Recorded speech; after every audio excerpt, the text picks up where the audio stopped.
अनि उहाँको जन्म चाहिँ 1933मा तिब्बतमा जन्मिनु भएको र त्यहाँदेखि उहाँ चाहिँ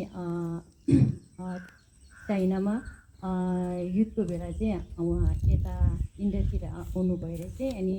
त्यहाँदेखि चाहिँ उहाँको बुद्ध धर्मको त्यसमा चाहिँ राख्नु भएर चाहिँ उहाँले चाहिँ धेरै देशमा चाहिँ उहाँले गुम्बाहरू धेरै बनाएर अहिले काठमाडौँ मात्रै नि 6वटा जति गुम्बा छ इन्डियादेखि लिएर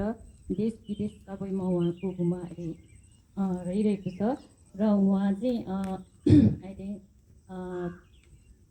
2 वर्ष भयो उहाँ